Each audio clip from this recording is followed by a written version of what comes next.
My name is Margaret Wilson, I am 75 years old, and I have lived long enough to know that betrayal cuts deepest when it comes from your own blood. I never thought my twilight years would be marked by a wound sharper than the grave itself, but here I was, sitting in my own living room, staring at documents worth $400 million, with my son's signature bold at the bottom. He had done the unthinkable.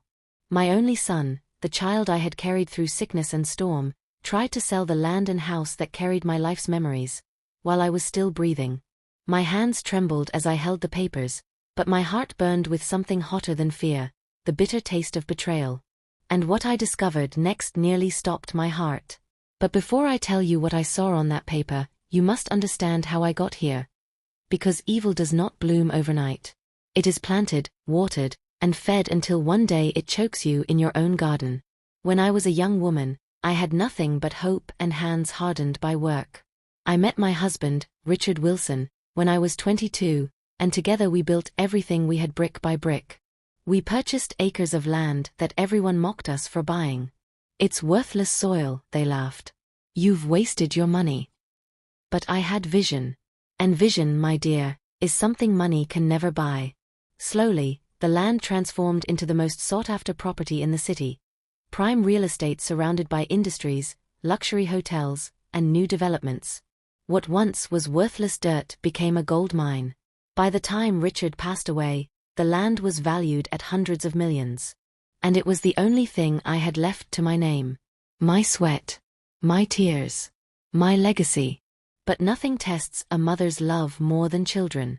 I had only one, Daniel Wilson. He was born late in my life, when I was 38, and doctors told me I'd never conceive. That boy was my miracle. I cradled him like the fragile dream he was, and every step he took felt like a blessing. I spoiled him, I admit. Perhaps too much. I thought shielding him from the struggles I endured would give him a better life. But maybe I was wrong, because the same boy I poured my soul into was now the one tightening the rope around my neck. It began subtly. Daniel became obsessed with wealth at a young age. Unlike his father, who loved hard work, Daniel hated sweat. He wanted quick riches. He dreamed of luxury cars, champagne parties, and skyscrapers with his name plastered across them. I thought it was just youth talking. But as he grew older, his greed grew sharper. He started gambling, then investing in shady businesses, always chasing what he called big opportunities. Each time he failed, he would come back to me. "Mom, just a little loan," he'd say. "Mom, this will be the last time." And each time I gave in. Because how could a mother refuse her only son? But greed has no bottom.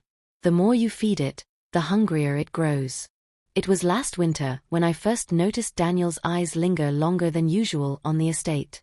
He would walk around the compound, measuring the land with his gaze, like a vulture circling. One night over dinner, he said something that chilled me. "Mom, do you even know what this land is worth right now? Do you know how much people would pay you? You're sitting on gold, and you're too old to even use it." I laughed nervously, hoping he was joking. But he wasn't. His eyes glimmered with calculation, not warmth.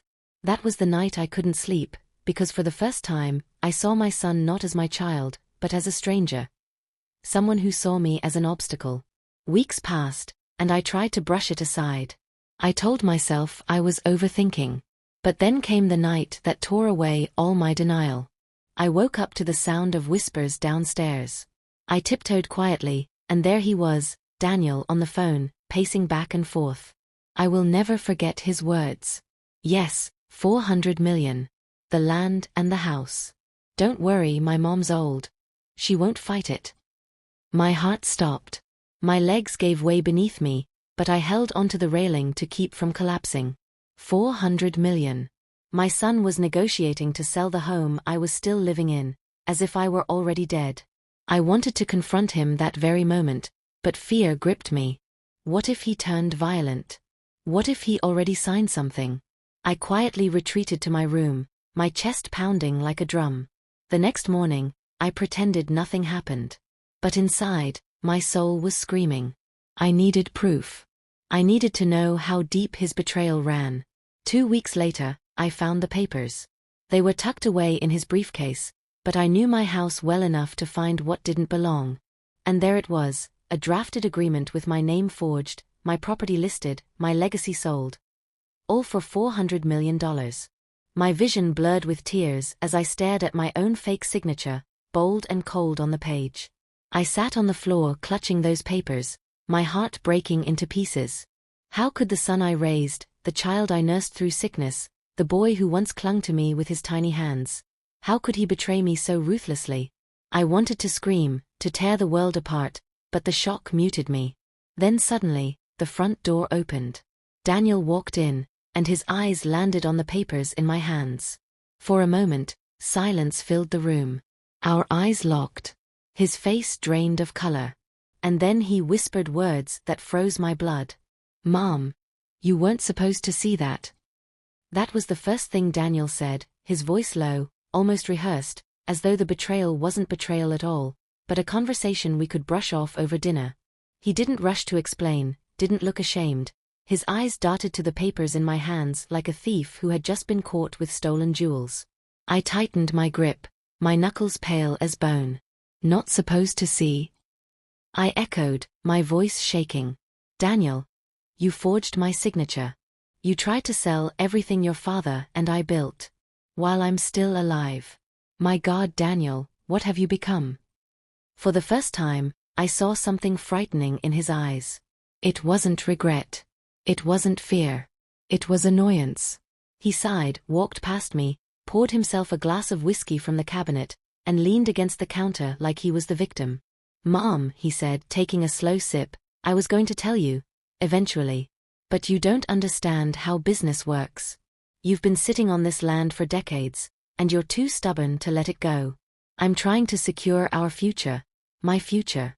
Don't you see? 400 million, Mom. 400. Do you know what that means?" The word "our" tasted false on his lips. He wasn't thinking of me. He was thinking of himself. I felt my breath shallow, my heart pounding in my chest. All those nights I prayed for his safety, all the sacrifices I made so he wouldn't lack, and here he was, rationalizing betrayal like it was love. "I won't let you," I whispered, clutching the papers to my chest. "I will never let you sell this land, Daniel. Over my dead body." His glass slammed against the counter, shattering the silence. He took a step toward me, his face dark, and for the first time in 75 years, I feared my own son. "Don't push me, Mom," he growled. "You don't know who you're dealing with. There are powerful men waiting on this deal. Men who don't like delays. Men who don't take no for an answer." My hands trembled. Not only was my son willing to sell my property, he was entangled with dangerous people. My knees weakened, but I refused to let him see me fall. I lifted my chin. "I don't care who you've promised. This is my land. My name. My blood. You can't erase me from it." His laugh was cold. "You're old, Mom. Old and weak. You don't even realize you've already been erased. Do you really think anyone will listen to you? By the time I'm done, the ink will be dry, and no one will care what you have to say." I froze. His words weren't just threats, they were confessions. He had gone too far already. I felt a tear slide down my cheek, but I didn't wipe it away. My son had turned into a stranger, a man I no longer recognized. That night, after he stormed out of the house, I sat alone with the shattered pieces of glass on the floor. I pressed the papers to my chest and sobbed until my body shook. What kind of mother raises a son capable of such cruelty? Did I spoil him too much? Did I love him too blindly? These questions gnawed at me, but answers brought no comfort. The house felt colder, the walls heavier, as though Richard's ghost lingered, whispering that I must act before it was too late. I made a decision. I would not stay silent. If Daniel thought my age made me weak, he was wrong. I still had fight left in me, and I was not about to watch my life's work vanish because of greed. I called an old friend the next morning. Edward Clark, Richard's former business partner and a man of integrity. I explained everything, my voice breaking as I spoke. He listened carefully and promised to meet me the next day. When Daniel came home that night, he acted as though nothing had happened. He sat at the table, scrolling through his phone, humming a tune, while I served dinner with trembling hands. The air between us was poisoned. Every clink of his fork against the plate echoed like a knife against bone. I didn't speak a word. I was too afraid he would sense my plan. But inside me, something was awakening. For years, I had lived as though my strength had been buried with Richard. But now, with betrayal burning through my veins, I remembered who I was, Margaret Wilson, the woman who turned worthless soil into a kingdom. The next morning, I dressed in my best clothes, clutched my cane, and walked out of the house with the documents hidden in my purse. Daniel was asleep upstairs, unaware of where I was going. I felt a spark of power, like a prisoner sneaking out of her cell. I met Edward at a small cafe downtown. His face lit up with surprise when he saw me, but when I slid the forged papers across the table, his smile vanished. "Good Lord, Margaret," he muttered, scanning the documents. "This is serious." He's signed with one of the most ruthless real estate syndicates in the city. These men, they don't just take land, they take lives if someone stands in their way. My chest tightened. What do I do, Edward? He's my son, but I can't let him destroy everything. Edward leaned closer, lowering his voice. You need protection. If these men find out you're resisting, they won't hesitate to silence you. But Margaret, you also need to prepare yourself. This isn't just about property anymore. It's about survival. His words sliced me deeper than Daniel's betrayal. Survival.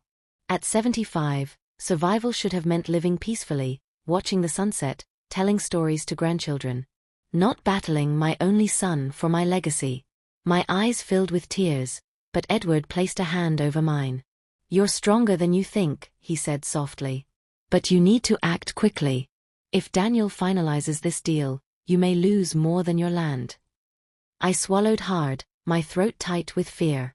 I thought betrayal was the worst thing my son could give me, but now I realized, danger was knocking at my door. That evening, when I returned home, Daniel was waiting in the living room. His face was unreadable, but his eyes followed me like a hawk. Where were you today, Mom? He asked casually, though his tone carried suspicion. My heart raced. Did he know? Had someone followed me? I clutched my cane tighter and forced a smile. Just out for a walk. You know I like the fresh air. He didn't smile back. He leaned forward, his voice low. Be careful where you walk, Mom. Some paths don't lead back home. His words chilled me to the bone. He knew. Or at least, he suspected. And in that moment, I realized my son was no longer just greedy. He was dangerous. That night I could not sleep. Daniel's words echoed in my head. Some paths don't lead back home. Was that a warning? Or a threat? I lay in bed staring at the ceiling, my hands clutching the forged papers I had hidden beneath the mattress. Sleep was impossible. Every creak of the house, every gust of wind against the window, sent chills through my body. For the first time in my life, I was afraid to close my eyes in my own home. By dawn, I had made up my mind. I needed to know how deep Daniel was entangled with these men Edward warned me about. If I was going to protect my land, and my life, I needed the truth, no matter how painful it was. I pulled out the old land documents Richard and I signed decades ago, the ones with my real signature, and compared them against the forged ones Daniel had prepared. The forgery was crude. Anyone who knew me would recognize it wasn't mine. But to strangers, to businessmen who only cared about money, it might have been enough. That terrified me. Later that day, Edward called me. His voice was grave, the kind of tone people use when they are about to tell you something you don't want to hear. Margaret, he said, I did some digging. Daniel isn't just selling to a company. He's dealing with a group called the Harrington Syndicate. Ruthless men. They've taken properties from dozens of families. And if the owners resist, he paused, as if the next words were too heavy. Some of them vanish. No one ever hears from them again. My stomach clenched. And my son knows this? He knows, Edward said firmly. That's the cost of $400 million. He's willing to risk you for it. I dropped into the chair, my body trembling. How had my Daniel, the baby I once rocked to sleep, the boy who clung to my dress crying when he scraped his knee, become this monster who would gamble my very life. Tears blurred my vision, but I refused to break. I couldn't afford weakness. Not now. Edward, I whispered, what should I do? First, keep yourself safe, he replied. Second, gather every piece of evidence you can. If this goes to court, you need proof of forgery. And Margaret, don't confront him again. Not until you're ready. He's desperate, and desperate men are dangerous. I hung up the phone, my heart heavy, my mind spinning. I wanted to follow Edward's advice, but how do you hide from your own son? How do you protect yourself when the enemy sleeps under your roof? That evening, Daniel was unusually quiet. He sat in the living room, staring at his phone, his jaw tight. I watched him from the kitchen, afraid to speak, afraid even to breathe too loudly. The silence between us was like a loaded gun. Finally he looked up and said, "Mom, you've been acting strange. Are you hiding something from me?" My blood froze. I forced a smile. At my age, Daniel, the only thing I'm hiding is arthritis. What could I possibly hide from you? He studied me for a moment, his eyes narrowing. Then he smirked, shaking his head. Just remember, Mom, honesty is the best policy. Secrets destroy families. The irony stung like acid. He was the one hiding secrets, yet he stood there lecturing me about honesty. My lips trembled, but I bit them shut. If I revealed what I knew, I might not live to see the morning. Later that night, as I lay in bed, I thought of Richard. What would he do if he were here? He was always the strong one, the fighter. I whispered his name into the darkness, hoping somehow his spirit would guide me. And then, just before sleep overtook me, I made a vow. I would not let Daniel destroy everything Richard and I built. Not while I still had breath in my body. The following day, I decided to take Edward's advice and start gathering proof. I waited until Daniel left the house. He had a meeting downtown, and then I searched his room. My hands trembled as I rifled through his drawers, opened his laptop, and scanned the papers on his desk. Most of it was junk, receipts, business cards, half-written notes. But then, hidden beneath a stack of magazines, I found a folder. Inside were emails, printouts, and contracts, direct communications with the Harrington Syndicate. My heart pounded as I read phrases like, finalize the acquisition, and arrange payment upon transfer of deed. One document chilled me more than the rest, a timeline.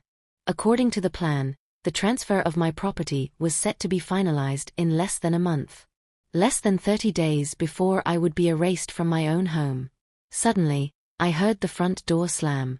My blood ran cold. Daniel was home. I stuffed the folder back, my fingers fumbling, and slipped out of the room just as his footsteps echoed up the stairs. I darted into my bedroom, my chest heaving. That was too close. Much too close. At dinner, Daniel was all smiles, but I saw the darkness behind them. He talked about investments, about how soon everything would change for the better.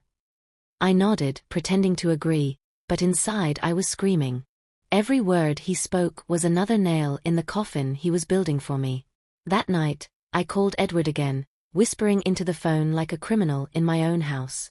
I found proof, I told him. Emails. Contracts. A timeline. Less than a month, Edward. Good, he said. Hold on to it. That's your weapon. But Margaret, you need to be ready. If Daniel realizes you have those documents, he won't let you walk away. I pressed the phone to my chest after the call ended, my heart breaking all over again. My son. My only son. The boy I prayed for. Now the man I feared. But the true storm came the next day. Daniel invited me to join him for lunch at a fancy restaurant downtown. I hesitated, but refusing might arouse his suspicion. So I went.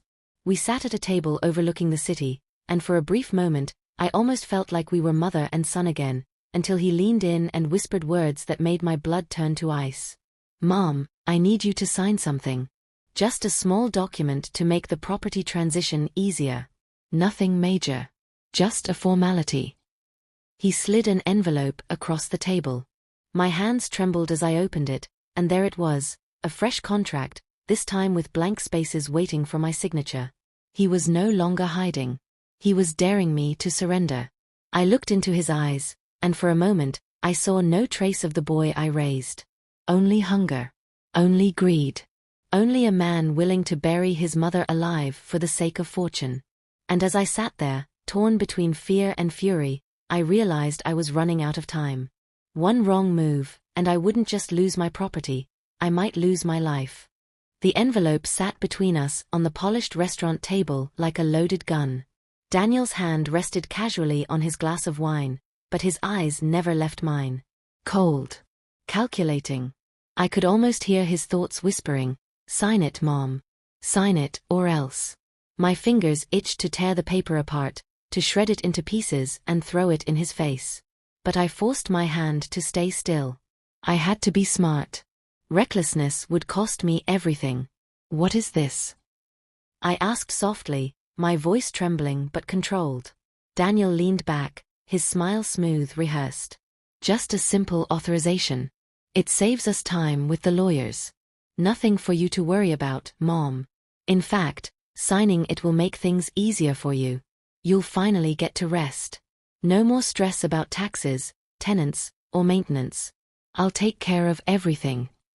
Rest. The way he said it chilled me. He wasn't offering me peace. He was promising me an erasure. "I need time," I said firmly, pushing the envelope back toward him. "I don't sign anything without reading it carefully." For a moment, silence hung heavy between us. Then his smile faded, replaced with something darker. His jaw tightened, his knuckles whitened around the glass. "Mom," he said slowly, "don't make this harder than it needs to be. People are waiting. If you delay, if you interfere, you won't just ruin the deal. You'll ruin yourself." The waiter arrived then, breaking the tension as he placed our meals on the table. Daniel's mask slid back into place. He smiled, thanked the waiter, and began eating as though nothing had happened. I sat frozen, my appetite gone, my mind spinning. What had my life become? Lunch with my son felt like lunch with a wolf. I excused myself to the restroom, clutching my cane tighter than ever. Inside the stall, I pulled out my phone and texted Edward, "He's pushing me to sign." "What do I do?" The reply came quickly, "Don't sign anything. Stall. I'll help you build a legal case, but you must stay alive until then." Stay alive. That phrase echoed in my mind. This wasn't just a property battle anymore. This was survival.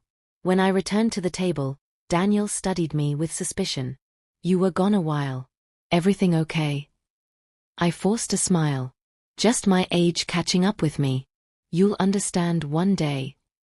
But deep down, I knew he'd never understand.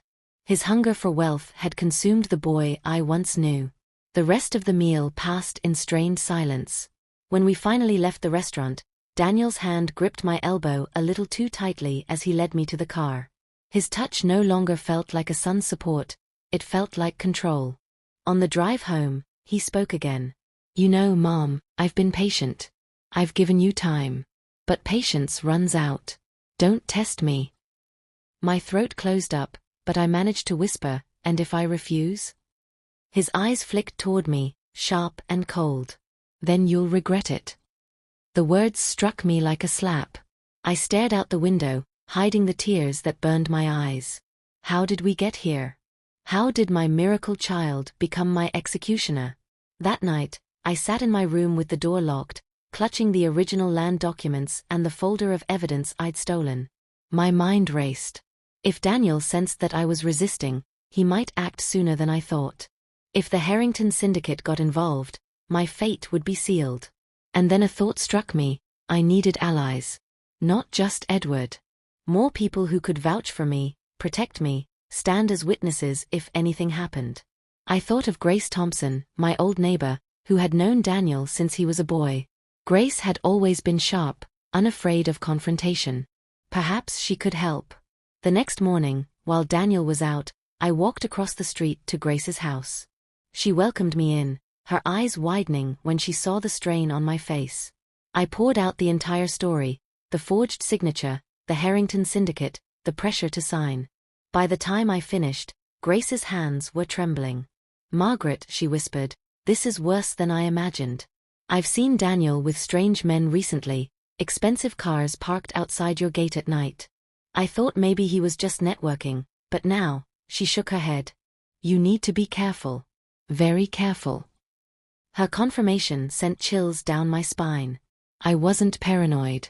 Daniel was already dragging the wolves to our door. "I don't know what to do," I confessed. "He's my son, Grace. My only son. But if I fight him, he might." My voice cracked. I couldn't finish the sentence. Grace took my hand. "You can't let guilt blind you. You must protect yourself, Margaret. He's not acting like a son. He's acting like an enemy. And if you don't stand your ground, you'll lose everything." Her words were harsh, but true. That evening, I felt a new fire stir within me. For 75 years, I had endured hardship and loss. I had buried my husband, survived poverty, and built an empire from nothing. I was not going to let my son, or the Harrington Syndicate, bury me before my time. But the fire of resolve didn't erase the fear. When Daniel came home that night, he was unusually cheerful, whistling as he tossed his jacket on the couch. "Good news, Mom," he announced. "The buyers are ready to move forward. We just need your signature, and we're all set." I forced a smile, my palms sweating. "That's wonderful, dear. But you know I don't rush into decisions. Give me a little more time." His smile faltered. His eyes narrowed. "Time is money, Mom. And you're wasting both." He walked past me, but not before leaning close, his whisper hot against my ear. "Don't make me do something we'll both regret." I stood frozen, my heart hammering, his footsteps echoing up the stairs. In that moment, I realized something chilling. Daniel wasn't just willing to betray me. He was willing to destroy me.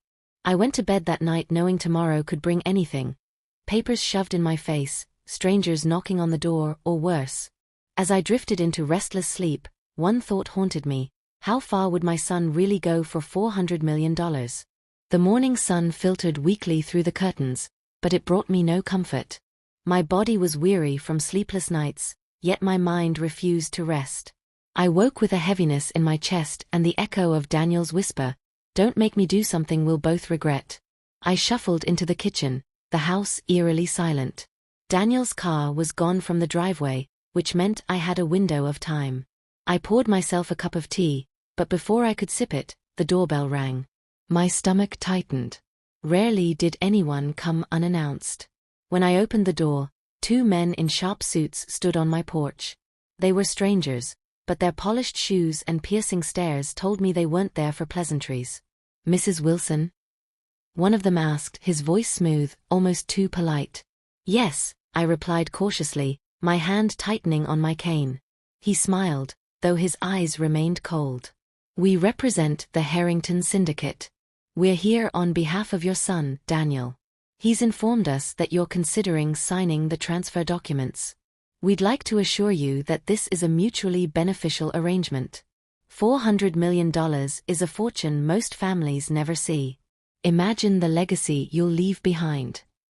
The other man stepped forward, holding out a folder. "All we need is your signature." My hands trembled. They were real. Not rumors. Not shadows.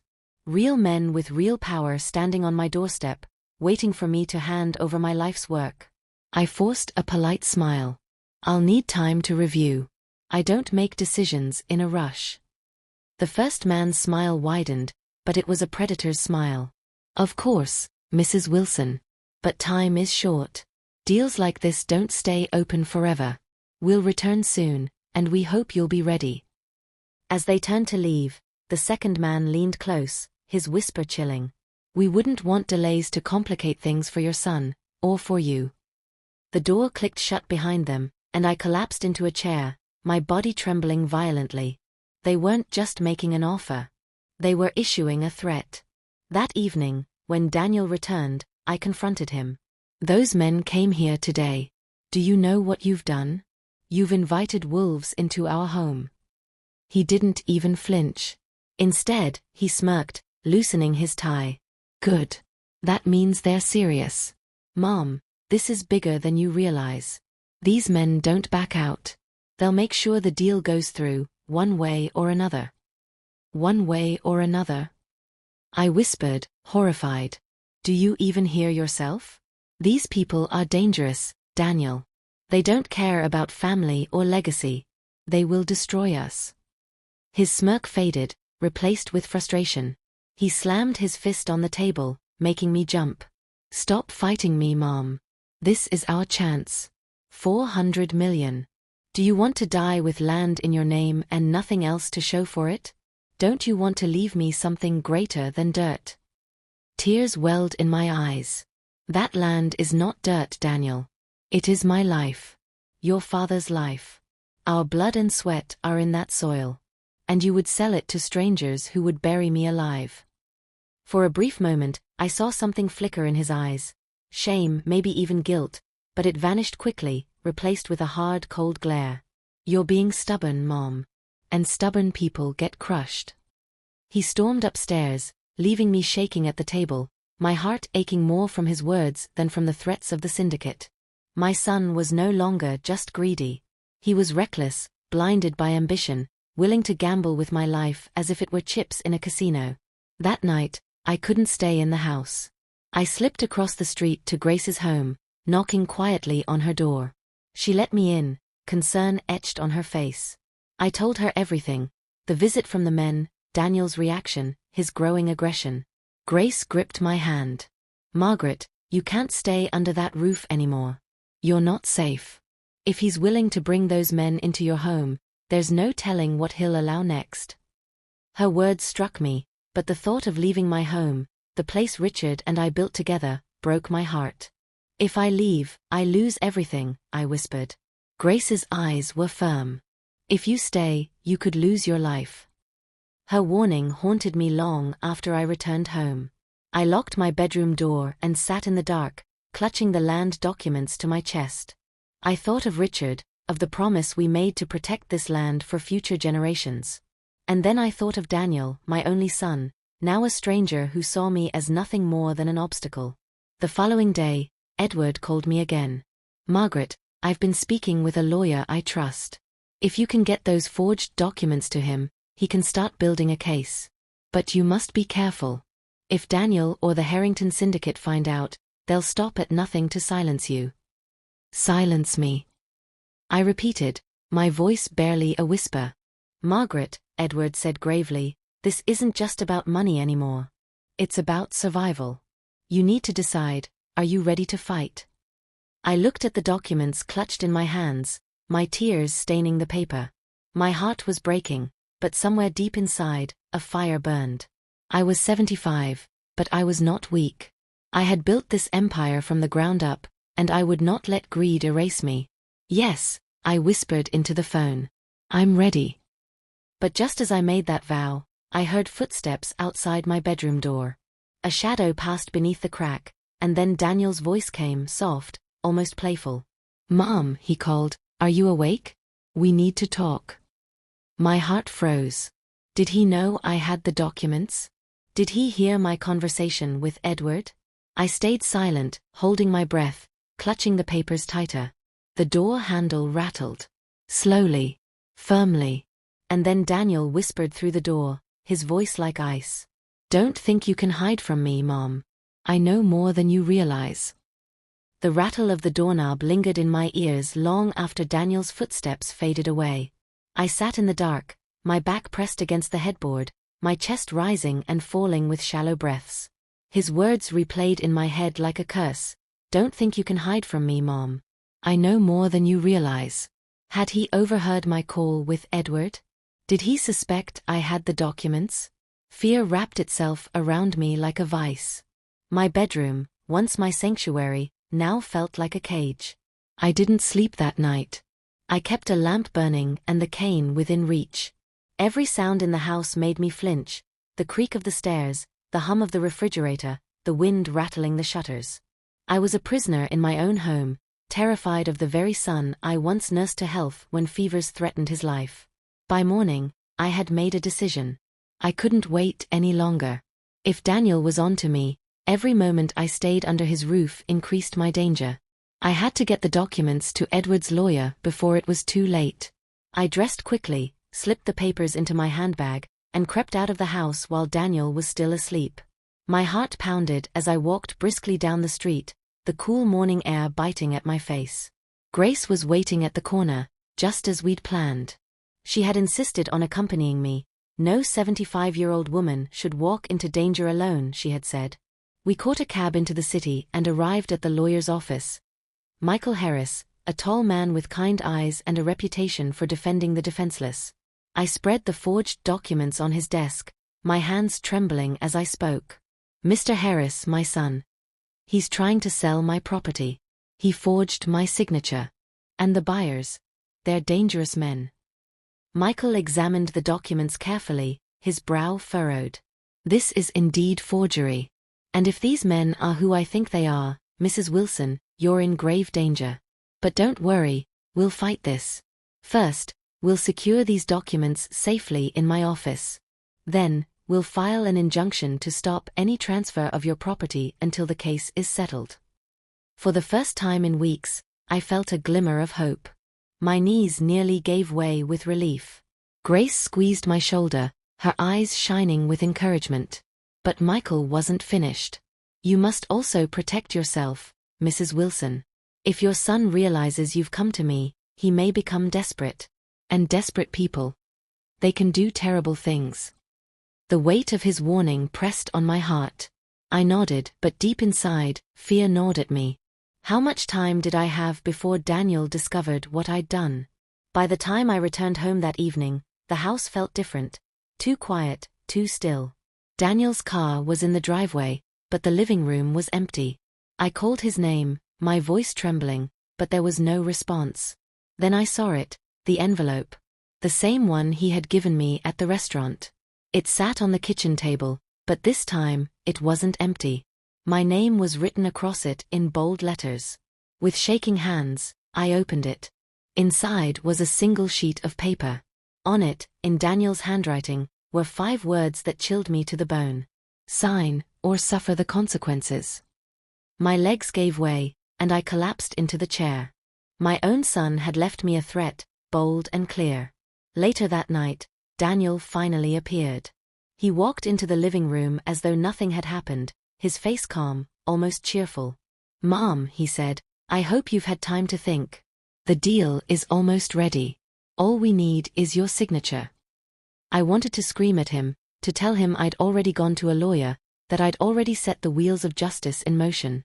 But fear clamped my throat shut. Instead, I said softly, "Daniel, please. Don't do this. This money, this deal. It will destroy us." He leaned close, his eyes burning with cold fire. "No, Mom. It will save me. And if you're smart, you'll help me. Otherwise." He let the sentence hang in the air, heavy and threatening. That night, I knew I couldn't stay silent anymore. I called Edward, whispering into the phone from my locked bedroom. "Edward, he's threatening me. He left a note. I don't know how much longer I can take this." Edward's voice was steady. "Margaret, you're not alone. Tomorrow, meet me at my office. We'll work with Michael to file the injunction. Once that's done, Daniel won't be able to sell anything, no matter what he tries." His words gave me strength, but just as I hung up the phone, I heard it, footsteps outside my door. Slow. Deliberate. Then Daniel's voice, low and mocking. "Who are you talking to, Mom?" My heart stopped. I stayed silent, praying he would walk away. The footsteps lingered, then faded. But I knew then, he suspected everything. The next morning, I prepared to leave for Edward's office. I grabbed my handbag and cane, but when I reached the front door, I froze. The lock was broken. And taped to the door was another note, written in Daniel's scrawled handwriting. "You can run, but you can't hide." The note on the door felt like a dagger to my chest.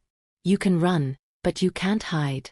My own son's handwriting, jagged and frantic, stared back at me. I touched the broken lock with trembling fingers, realization sinking deeper. Daniel had crossed into a darkness from which there might be no return.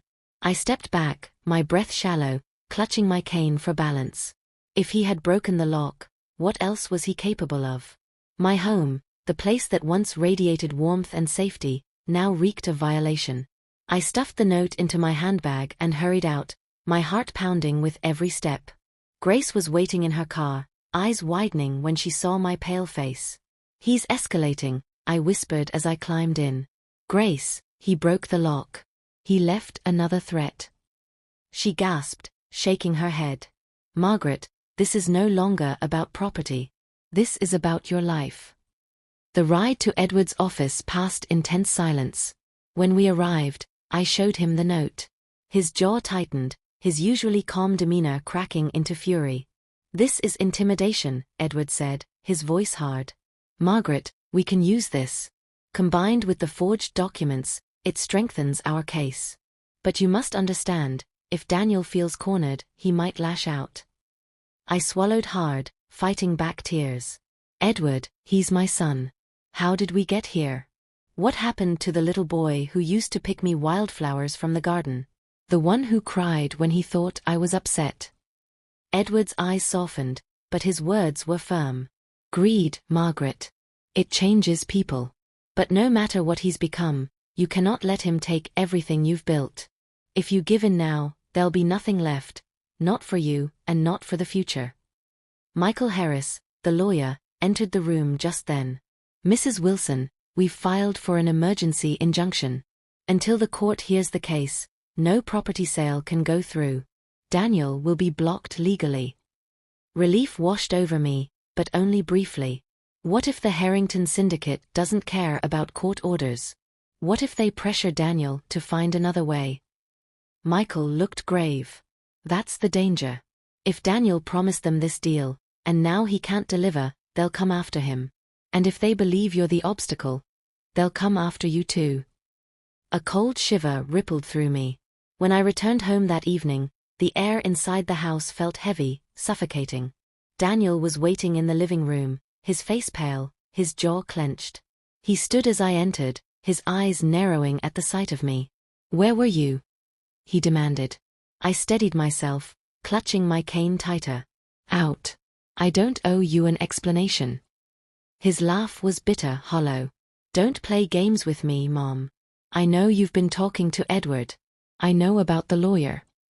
My stomach dropped. He knew. He stepped closer, lowering his voice, venom dripping from every word. "Do you realize what you've done? You've ruined everything. These men don't tolerate delays. They're already breathing down my neck. If this deal falls apart, they'll kill me." Tears burned in my eyes, but anger flared too. "And you think selling me, selling my life's work, would save you? Daniel, you're gambling with blood money. These people won't protect you. They'll use you and discard you." For the first time, I saw fear flash in his eyes. Real fear. He ran a hand through his hair, pacing like a trapped animal. "You don't understand. I owe them. Debts, favors. They gave me advances, Mom. Millions. If I don't close this deal, they'll come for me. They'll come for us." His confession hit me like a storm. He wasn't just greedy, he was trapped. He had entangled himself with men who lived by threats and blood. "Daniel," I whispered, my voice trembling, "you should have come to me. We could have found another way." He froze, his eyes glistening with something raw, regret maybe. But just as quickly, the cold mask returned. "It's too late for that now. Either you sign, or we both pay the price." I turned away, tears spilling freely. "Then let them come for me, Daniel. I'd rather die standing than live kneeling." Silence hung heavy in the air. And then, suddenly, his voice softened. "Mom, you don't mean that." But I did. Every word. That night, I barricaded my door again, but sleep would not come. I could hear Daniel pacing the hallway, muttering to himself. His footsteps stopped outside my room once, twice, then moved on. Each time, my breath caught, terrified he'd break down the door. By dawn, exhaustion overcame me. I woke to the sound of voices downstairs. Daniel's, sharp and panicked. And another, deep and menacing. I crept to the staircase, heart racing, and peered down. 2 men in dark suits stood in my living room, the same ones who had visited me before. One of them slammed his fist against the table, making Daniel flinch. You promised us the land, Daniel, the man growled. We don't care about your excuses. Deliver, or you're finished. Daniel's voice cracked. I just need more time. She's resisting. The man sneered. Then break her. Do whatever it takes. If you can't, we'll handle it ourselves. Ice shot through my veins. They were talking about me. About breaking me. Daniel's shoulders sagged. His voice dropped to a whisper I could barely hear. She's my mother. The man leaned close, his words slicing the air. Then maybe you should decide what matters more, her life, or yours. I stumbled back up the stairs, my heart hammering so loud I feared they'd hear it. My son was no longer just a pawn in this scheme. He was being forced to choose between me and his own survival. Later, when the men left, Daniel came upstairs. He stopped outside my door. His voice was low, broken. Mom, they're not bluffing. If you don't sign, they'll kill us both. I pressed my hand over my mouth, stifling a sob. My son, my only son, was caught in the jaws of wolves. And I was their prey. But deep inside, a fire began to burn. They thought they could scare me into surrender. They thought age and fear would make me weak. But they were wrong. I was Margaret Wilson, 75 years old, a survivor of loss, hardship, and betrayal. And I would not go quietly. Still, a question tormented me. If the syndicate forced Daniel to choose, would he protect me? Or would he sacrifice me to save himself? I barely slept after hearing the syndicate's threats. Their voices replayed in my head, sharp and merciless, reminding me of the knife edge I was living on. Every creak of the house, every shadow across the window, felt like a predator waiting to strike. At dawn, I made up my mind. Hiding behind locked doors and whispered phone calls would no longer save me. If Daniel was too deep in their claws, then I had to step forward and confront the danger myself. It was reckless, maybe even foolish, but surrender was no longer an option. I reached for the phone and called Edward. I want to meet them, I said firmly. He gasped. Margaret, absolutely not. These are criminals. You don't negotiate with wolves, you starve them out, corner them with the law. But my voice did not waver. Edward, they already know where I live. They already know I'm the one standing in their way. If I sit idle, they'll come for me in the dark. I won't let that happen. If there's even a chance I can buy us time, or understand what they really want, I'll take it. Edward sighed heavily, his voice tight with worry. Then at least don't go alone. I'll be nearby. And Margaret, promise me whatever happens, you won't let them see your fear. I hung up, my hand shaking, but my heart steady. For once, I wasn't acting as a mother begging her son to come back to reason. I was acting as the woman who had built an empire from nothing, who had fought storms and setbacks and stood her ground when life tried to break her. When Daniel returned that evening, his face was pale, his eyes bloodshot. They want an answer tomorrow, he muttered, avoiding my gaze. I met his eyes, my voice calm but firm. Then tomorrow, I'll give them one. His head snapped up. No, Mom. You don't know what you're saying. Oh, I know exactly what I'm saying, I replied. If they want to talk about selling my land, then they'll talk to me. Not behind my back. Not through forged signatures. Me. For a long moment, silence stretched between us. Then, slowly, something strange flickered in his eyes. Relief. As if a weight had been lifted. But it was quickly masked by dread. They'll eat you alive. Maybe, I said softly, but I'd rather face them than hide in my own house like a prisoner. The following evening, Daniel drove me to the syndicate's headquarters. It was a towering glass building in the heart of the city, polished on the outside but reeking of power and intimidation. Edward had followed discreetly, staying close enough to intervene if things went wrong. Inside, the air was icy cold, the marble floors echoing with every step. Men in dark suits watched us with sharp eyes as we were led into a conference room. At the long table sat 3 men, the same ones who had visited my house, joined now by a silver-haired man whose presence commanded the room. Mrs. Wilson, the silver-haired man said smoothly, rising to his feet. I am Mr. Harrington.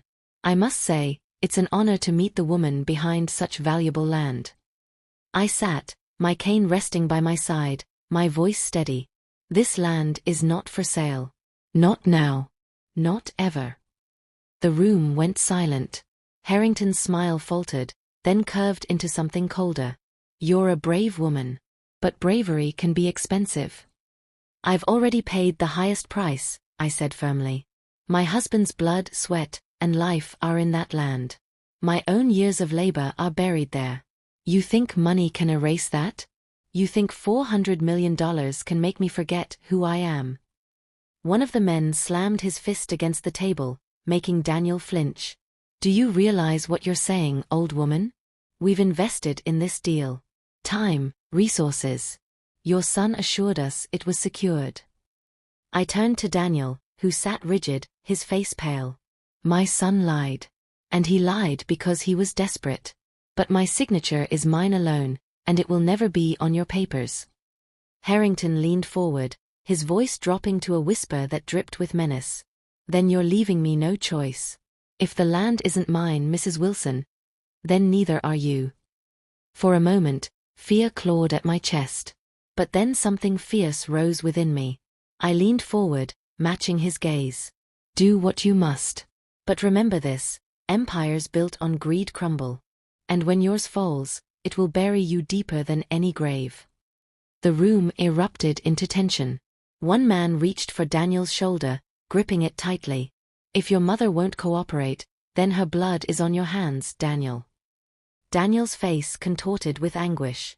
He looked at me, his eyes wide with a pain I hadn't seen in years.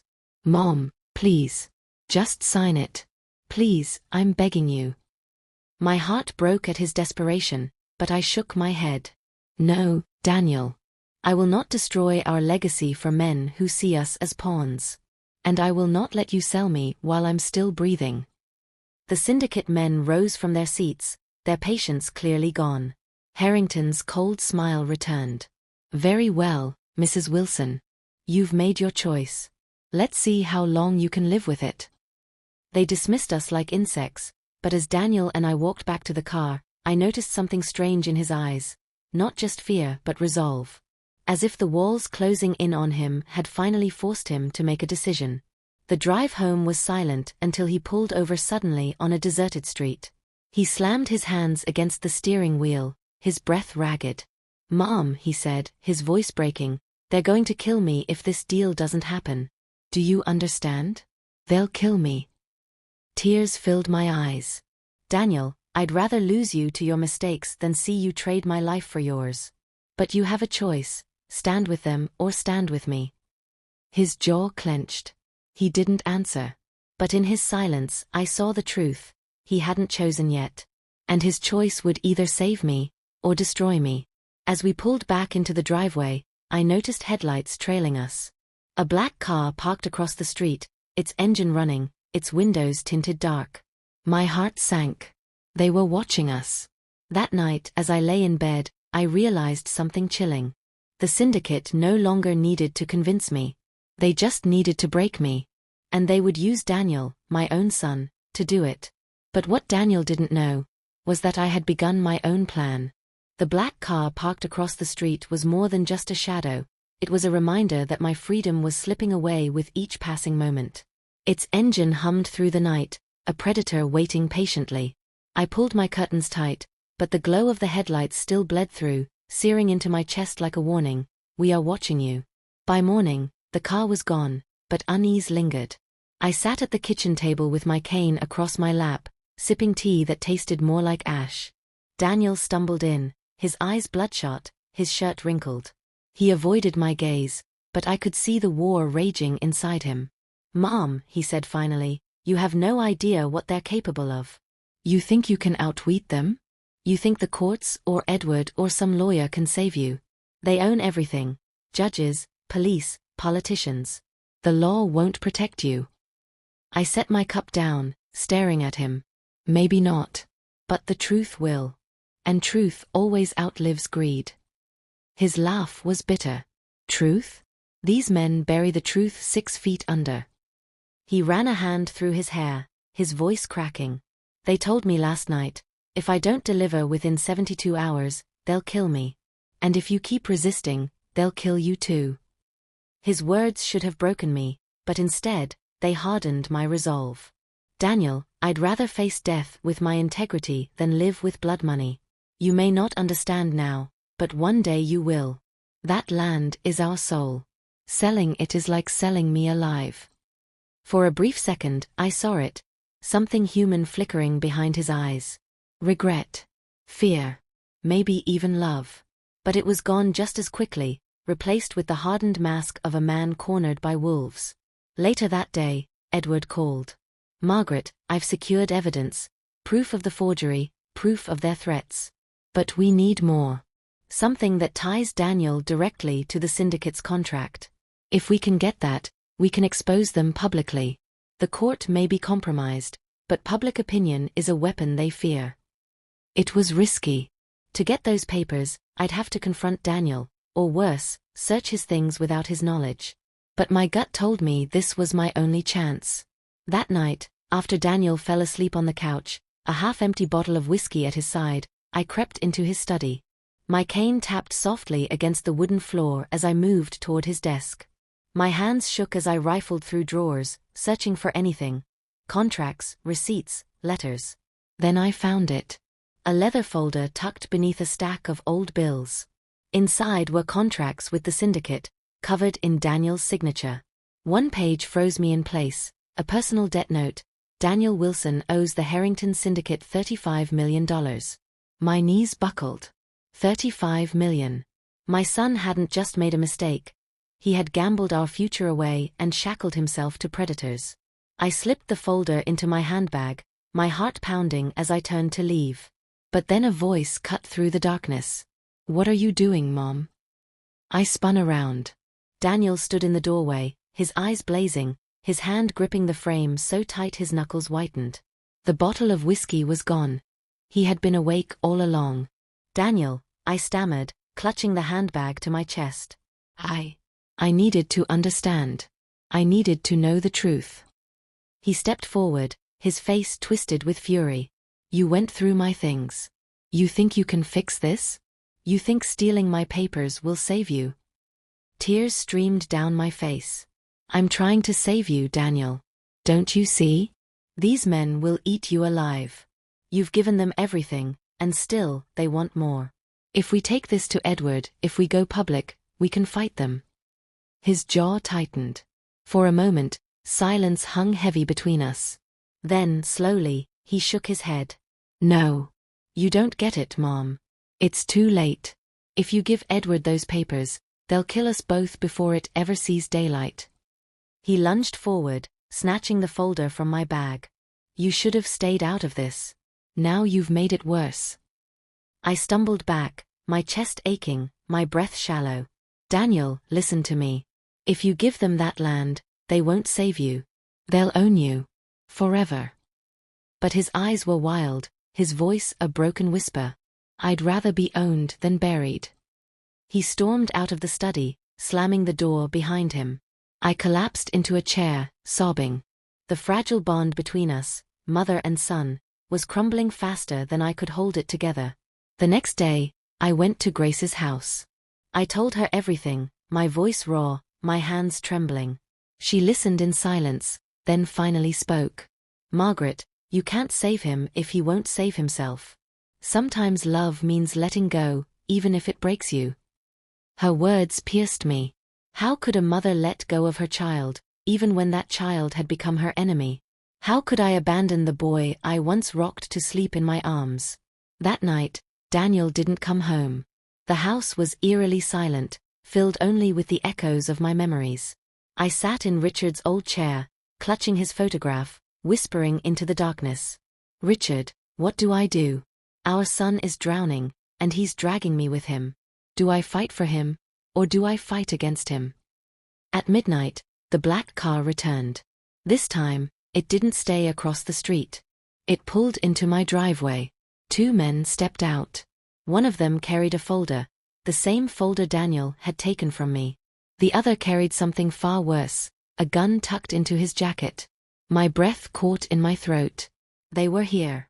The taller man knocked on the door, his voice cold and sharp. "Mrs. Wilson, we need to talk." My heart thundered. Edward didn't know they were here. Grace was asleep across the street. For the first time in this entire ordeal, I was truly alone. I rose slowly, gripping my cane, staring at the door as their knocks grew louder, more impatient. And then I heard it, another voice. Daniel's. Desperate. Panicked. "Leave her alone," he shouted from the yard. I froze, my hand hovering over the doorknob. My son, the same man who betrayed me, was now standing between me and the wolves.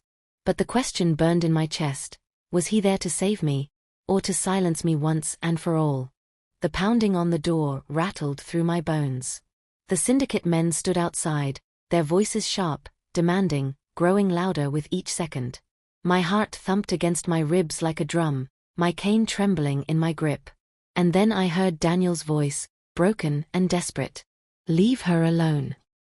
Through the curtain, I saw him, my son, standing in the yard, his hands raised, his body blocking the path to the house. His face was pale under the streetlight, his shirt clinging to his chest with sweat. For the first time in months, he looked like a boy again, not the hardened man who'd sold his soul to wolves. The syndicate men turned to him. One smirked, his hand resting casually on the gun inside his jacket. "You're late, Daniel. We told you 72 hours. Time's up." "I just need more time," Daniel pleaded. "She won't sign. I tried everything, but she won't.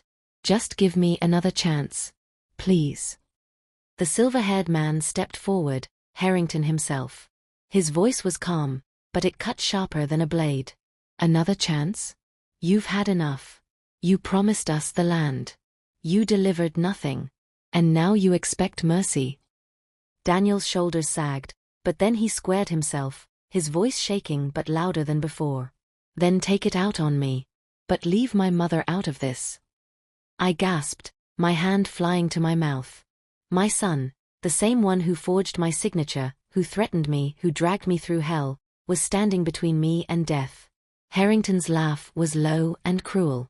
"Touching. Truly. But tell me, Daniel, how do you protect a woman who doesn't want to be saved?" He gestured toward the door, where I stood frozen. "She's the one standing in our way. If she were gone, this land would be yours to sign away." The men's eyes turned toward me like vultures. My blood ran cold. And then Daniel shouted, "No. You'll have to go through me first." The night exploded into chaos. One of the men lunged forward, shoving Daniel to the ground. I screamed, pounding the door with my cane, torn between fear and fury. The taller man pulled the gun free, raising it toward Daniel. Something inside me snapped. I flung the door open and hobbled onto the porch, my voice ringing out into the night. "Stop. You want the land? Then take me. But you'll never get it while I breathe." Everyone froze. The men stared at me, the old woman with trembling hands but fire in her eyes. Daniel lay on the ground, his face cut, his breath ragged. For a moment, silence hung heavy. Then Harrington smirked. "You've got spirit, Mrs. Wilson. I'll give you that. But spirit doesn't sign contracts." He raised his hand, signaling his man to finish it. Before the gun could fire, headlights blazed down the street. Tires screeched. A car swerved into the driveway, and Edward leapt out shouting. Behind him, 2 police cars roared up, sirens splitting the night. The syndicate men froze, realizing too late they'd been caught. Edward's voice boomed. "It's over, Harrington. We have your contracts, your threats, your men on record. The law may be slow, but the public isn't. Your empire ends tonight." Officers swarmed, guns drawn. The syndicate men were forced to the ground, their weapons seized. Harrington's smirk vanished, his eyes burning with venom as he was shoved into handcuffs.